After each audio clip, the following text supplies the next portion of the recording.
Today was the deadliest day of the war so far for U.S. forces in Iraq. 30 Marines and 1 sailor died when their helicopter crashed in bad weather in western Iraq, the most to die in any single incident, and 4 other Marines and 2 soldiers were killed in ambushes. All of this comes just 4 days before Election Day. Dan Rather is in an area south of Baghdad nicknamed the Triangle of Death.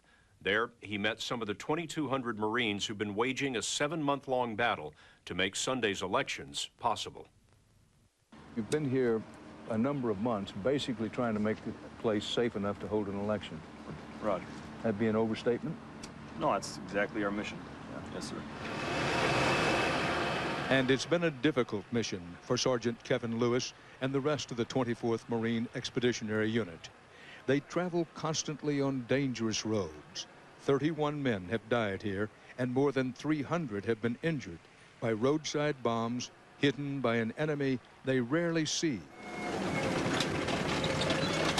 That's why we were driving so fast to get to a remote outpost in the town of Lutafia. 10 of the men based here have died. Still, these Marines insist the enemy is losing, at least in this key area. They got plenty of ammunition. I think they're running out of bodies pretty soon to be planting those IEDs.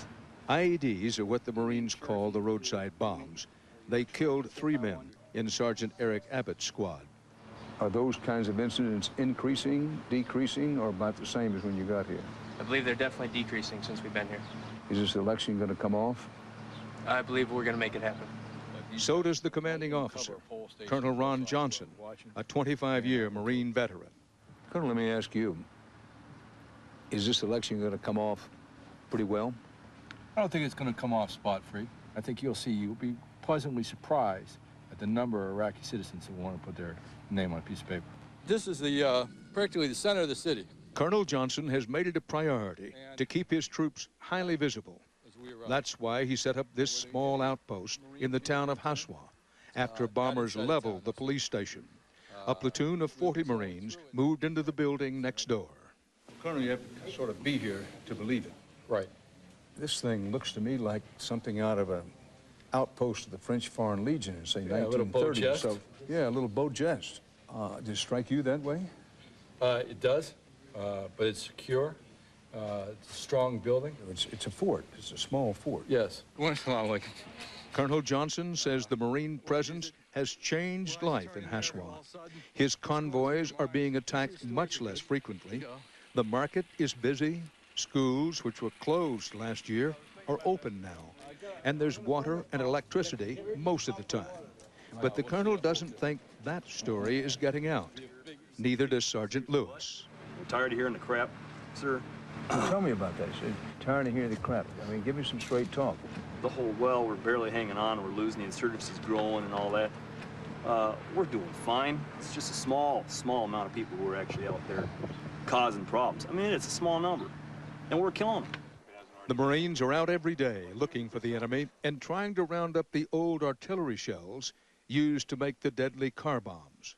The ammunition is everywhere. Colonel Johnson's men thought some of it might be hidden in that van 350 yards away. So they cordoned the area off while the bomb squad went to work. From the force of the explosion, the Marines concluded there was a cache of 12 to 15 artillery shells inside the van.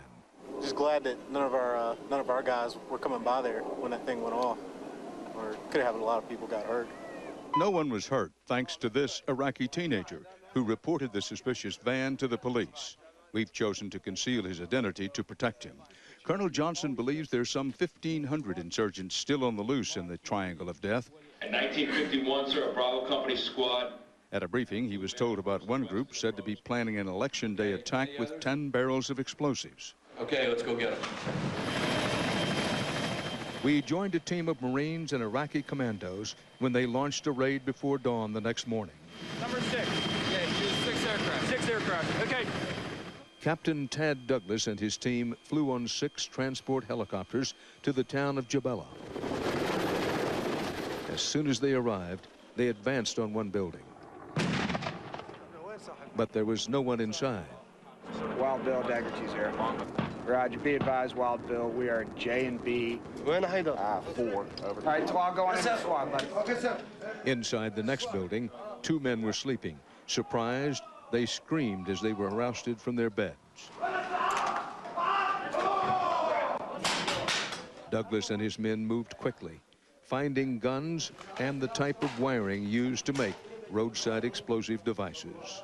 The Marine commandos also found documents indicating one of the suspects was a former Iraqi intelligence officer.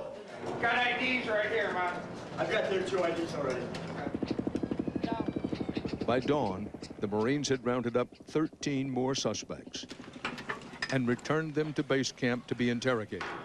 They also discovered 2,000 rounds of ammunition and a few more weapons, including an Iranian assault weapon hidden in one of the bedrooms. All the weapons we found were already lubed up. All the ammunition was cleaned with solvent, so everything was taken care to be in good shape, I think, for the elections. The Marines never retrieved the 10 barrels of explosives they set out to find, but as they do after each mission, they flew back to their base camp to brief Colonel Johnson.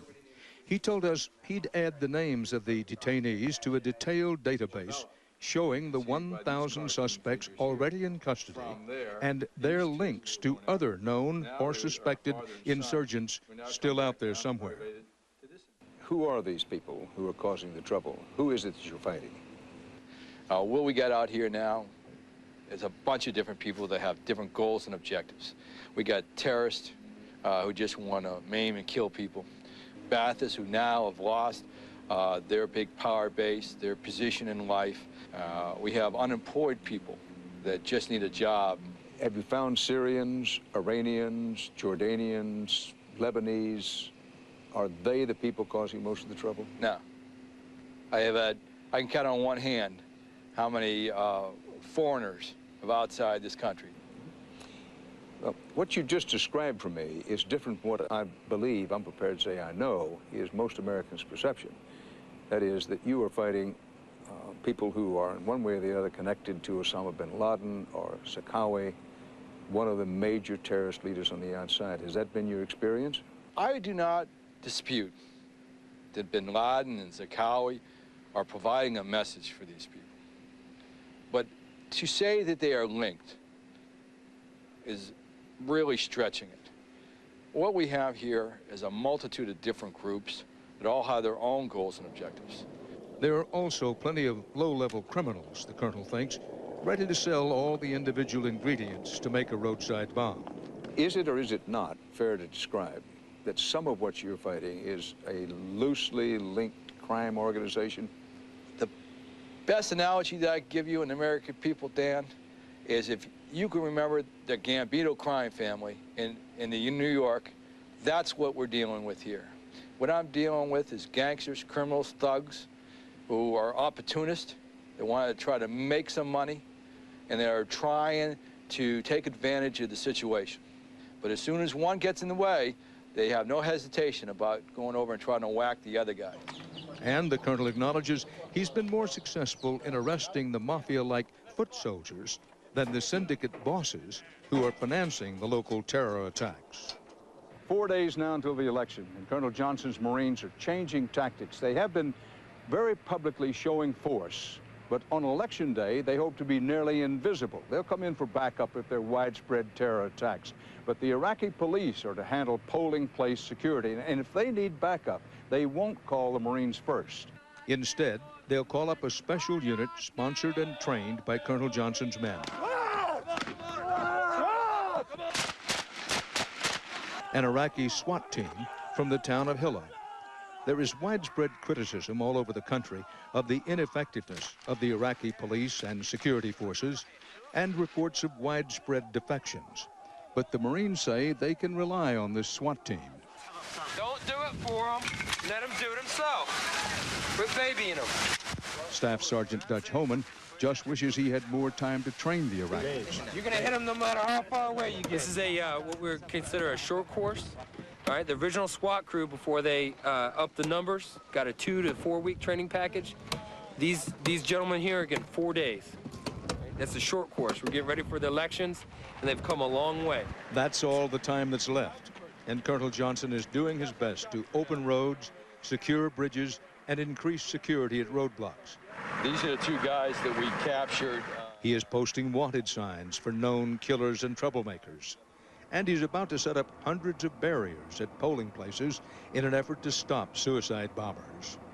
The worst thing that could happen for us is a suicide vehicle bomb to come during the day of the election centers and attack us. You expect that to happen? We expect that to happen. In some places? In some places we do. Maybe They're not gonna here get or through somewhere. someplace. Somewhere it's going to happen. Colonel Johnson is hoping it doesn't happen in the Triangle of Death. He's keeping his fingers crossed that his strategy will keep working. Not only because Iraqis will be able to vote, but because it will honor the lives of the men he's lost. Colonel, one of these Marines comes up to you and said, you know, I'm glad to be here. I'm a Marine to the Corps, but tell me, is it worth it? What do you tell them? The lives are definitely are going to be missed. But our efforts here, I think, have been worth it. And I think we all feel the same way. Are we going to miss our guys that we lost? You're damn right. Because when we're old and gray and sitting down in a soldier sailor's home, those guys are still going to be young. They're going to have gray hair, and we're going to think of them just the way they were. And we're going to miss them.